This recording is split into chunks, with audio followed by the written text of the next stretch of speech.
Too bright? No, I think it's great. Welcome back to my channel. Welcome back to our channel. We thought we would invite y'all into our kitchen tonight. Welcome. We're going to let you know what it looks like making dinner at our house and what it's like after the day of a realtor. What do you say hi? And of course, Oliver Thomas, he's always wants to be involved. So actually, we'll usually sit him up on a chair here, cut to scene of chair, and he'll watch. Okay, so we are going to do a chicken stir fry. So you guys are going to get to watch that, and then we'll show you what it's like at the end.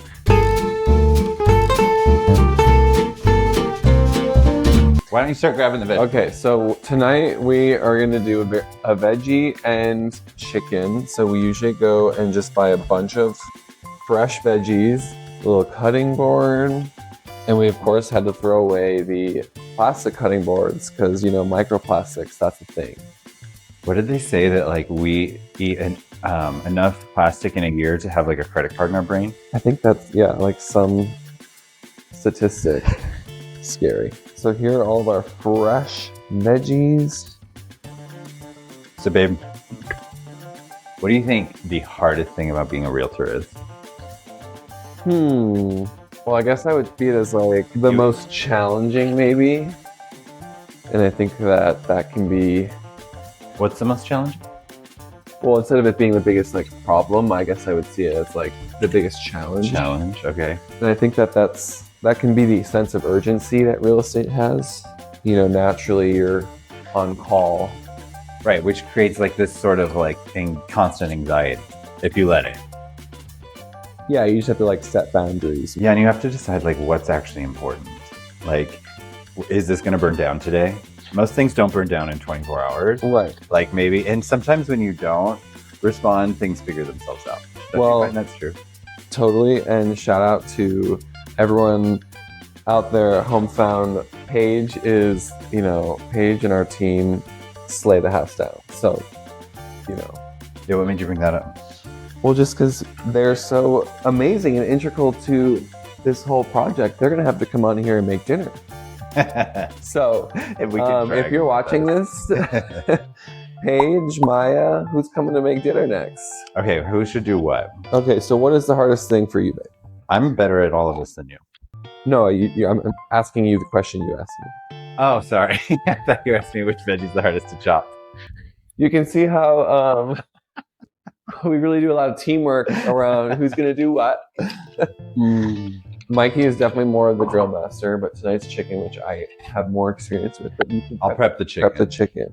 I don't know. You know, like, I've only been in real estate 4 years. You've done it for 10 years, which I think in its own way, like, even if you didn't do it maybe full time or as much as you do now, just like 10 years in real estate gives you a lot of, like, if you're going to survive that long, you got to be able to like keep grounded. Oh yeah. You got to let shit go. It's a marathon. There is no race. I mean, they say in real estate that every transaction is, you know, you learn something. That is really true. Well, okay. So can we talk about Tracy Takoro or no? Yeah, let's do it. You want to talk about Tracy Takoro? Yes. Okay, if Tracy Takoro, if you're out there and watching this. Tracy Takoro, if you're watching this, then this one's for you. Yeah, well, I had a really crazy client experience when a client had reached out via email requesting to connect to discuss, you know, properties and the such. And of course, being the, you know, responsive professional realtor, I respond, you know, to coordinate that, and showed properties, and he would go on and on about all of his family dynamics with people he'd named that were his, you know, husband and a kid, and so it was very intricate. Entire like fantasy life that was so intricate and in depth. He called you every day. Yeah, and it's kind of like when people catfish, you know, like with like Instagram profiles. Yeah. But this was the real estate version where, because we serve a lot of gay people and part of the LGBTQ community, you get people who are like creepy. Because that's like the Tracy Takoro thing, like that's on, like we get submissions on our website every day, and sometimes like upwards of 10 submissions on our website, and 9 out of 10 are fake numbers with fake names and fake emails, and they text back after you like try to talk to them. They either want to be on WhatsApp, or they say something like, "I'm looking for a single family home in your area." And you're like, what area? Yeah, I mean, oh my God, it's so creepy. I remember I was talking to this girl once, like I totally fell for it, and she was like, "I'm going to be paying cash." Oh yeah. Yeah, and like You totally fell for that. I talked to her on the phone. She seemed like this really sweet Asian lady who was getting a divorce. She was going to pay cash. Yeah. And like, you're like, let's do it. She would text me in the morning and be like, "Hey, Michael, how are you?" Heart emoji. It was very flirty. And I don't mind flirting with my client. But anyway, but anyways, like then she started texting me so much more. And like, then she would text me every day and every night and at the same time. Yeah. And like, I just like quickly was like, "What can I do for you? Like, what are we doing? Do you want to get on the phone?" Yeah. She got really avoidant, and eventually she like just totally faded away. But it's just like, there's so much of that these days. Well, and you're just doing your job. So it's like, I know, it's like, you feel like such a sucker. yeah, like I'm just doing my job, because what if it was a real person? Yeah.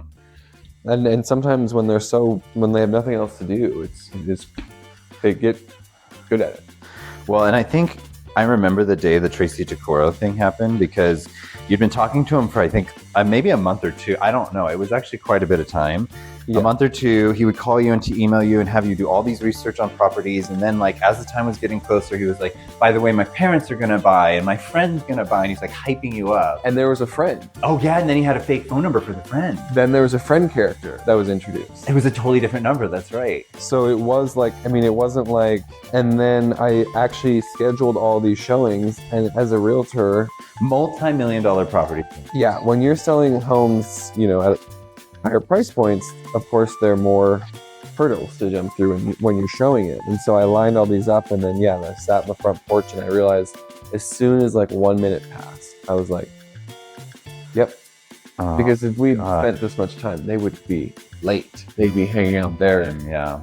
So I remember he called me because like, we were kind of excited. It was like going to be a big sale. Like it was an idea of like a luxury listing or a luxury buyer. Yeah. And so we were kind of excited. And they were gay. That day I was like, "I'm so excited for you, babe. Have a great day." I went to go do an open house on 5th Street in the North End. It was this tiny little bungalow. And you called me and told me that. And I started crying in the bathroom because I was like, that's so f***ed up. Like I called Erica and Ashley, and I was just like, I can't believe they would do this to him. Just not Tommy. He doesn't deserve it. Leave Tommy alone! Please! Yeah. I mean, that's the thing. Now I know. It's a lesson I had to learn. So okay, I'm gonna go start the grill. Okay, I'm working on veggies. All right, so this grill right here.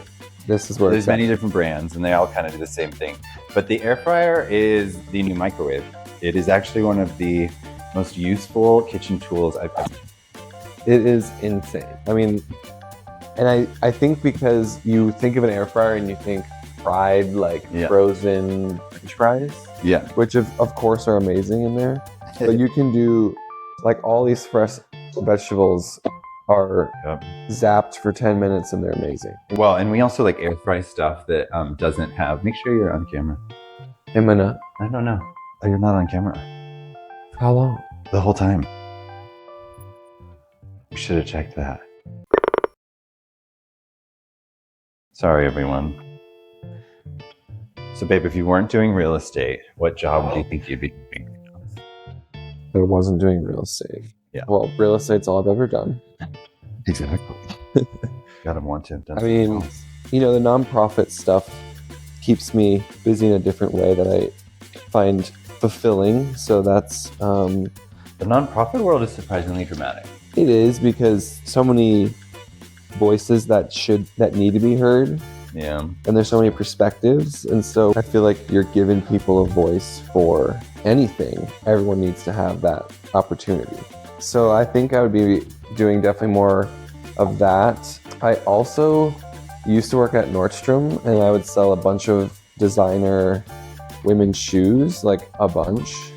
So if I could sell like really high-end merchandise, like I'm really just weirdly obsessed with. So how about you? What would I do if I wasn't doing real estate? I'd be in some type of, it depends. I think I'd be doing some type of job for sales. Although like everything is kind of sales if you think about it. Like if you don't think you're like, you know, a muffin company, you don't need a lead gen, you're wrong. Well, you're always selling yourself. Yeah. Maybe that selling's not the right word, but you're always presenting yourself to the world. Yeah. You know? I like people. I like to gab. I like to like kiki and like, you know, I like to win people over. I like for the people to have a good experience with me. And then this we pre-made. I feel like we're in one of those shows, you know, like where she's like, and now, now did you prepare the oven? The oven's ready. This little soy sauce medley is just sriracha, soy sauce, honey, cornstarch, and sesame oil. You know, and it's like a little Asian flair that I found on Instagram. Mikey is a saucy one, but we both are. Yeah, you love sauce. So when we built this house, one of the things that we loved most about it was how open concept it is. So for many of you who may be watching, you've come to our house before, where there's a bunch of food and drinks and kikiing all about this place. And we love to cook in it because we can hang out there. I saw that! To cook in it because we can hang out with everyone. And most importantly, Oliver, who stares at us from the couch, waiting until the chicken is grilled and dinner is ready. Okay, veggies take about 20 minutes. So does the chicken, so we can kind of start them at the same time. And so what we'll often do is between these sort of prep and cook times is we'll have an intermission and we'll watch our favorite Netflix show. Okay, maybe we can reconvene for dinner when it's all done. Yep. Great. I'll go put the chicken on. You stop the camera. Okay. 20 minutes later. Nice and crispy.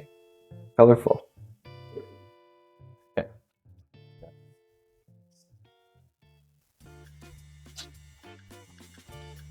Good job. Mm. Wow, that is crispy. Good though. Mm-hmm. Gotta have the sauce. Sauce is important.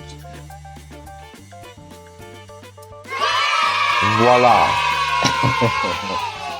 Such a good balance. Protein, fiber, veggies. It's been a blast, y'all. Mwah. Have your people see my people.